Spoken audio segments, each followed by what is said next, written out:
Product provided by Nintendo. Gaming can be an expensive hobby, especially if you're the type to buy on launch day.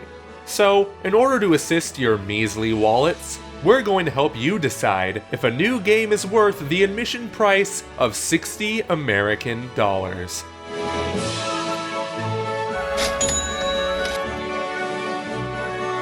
Hello everyone, and welcome to our new series called Is It Worth $60?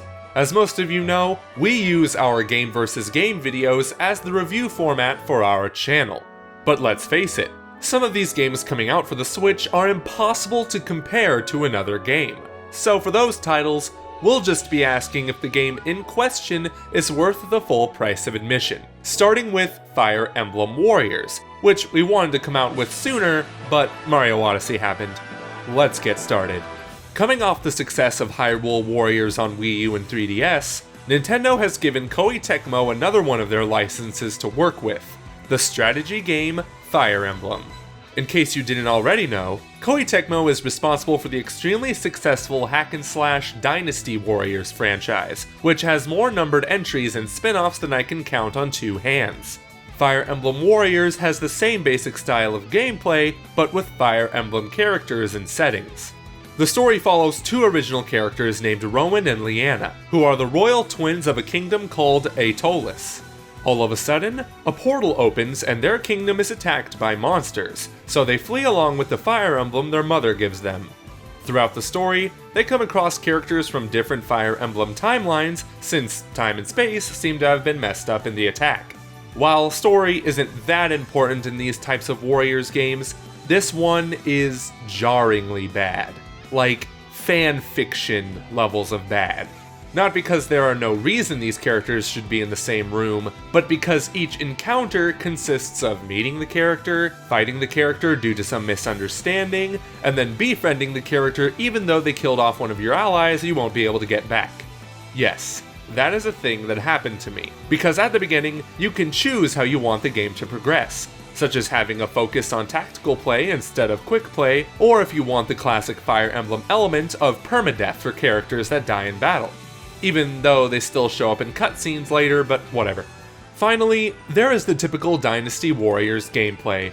Hack and slash a bunch of dudes by tapping X and Y and occasionally pressing A to unleash a major smackdown. The main goal is to defeat fort and outpost captains to turn the tides of battle. In this game, Fire Emblem elements are thrown into the gameplay, such as ordering commands to characters and the weapon cycle, which means certain characters with certain weapons equipped will have more trouble against certain enemies with certain weapons. It's certainly unique.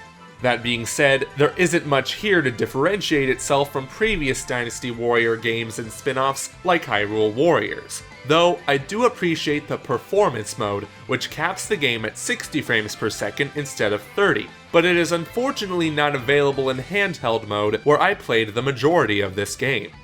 Fans of both Dynasty Warriors and Fire Emblem won't have too much of a problem deciding if they want to get this game, but for those on the fence, is Fire Emblem Warriors worth $60?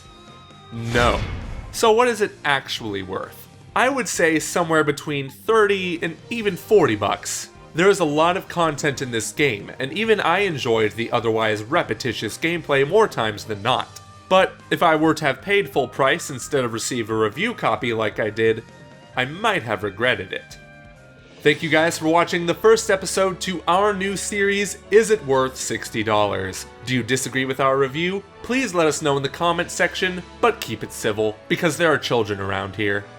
A very special thanks goes to our patrons, including royal producers Transcendent Sacred Courage, Kenyatta Ali, and Chris Foster, for their generous contributions to the realm. If you want to know more about how you can support the channel and get exclusive content such as our weekly podcast, then visit patreon.com/commonrealm. In the meantime, this has been the Commonwealth Realm, and we will see you girls and guys soon.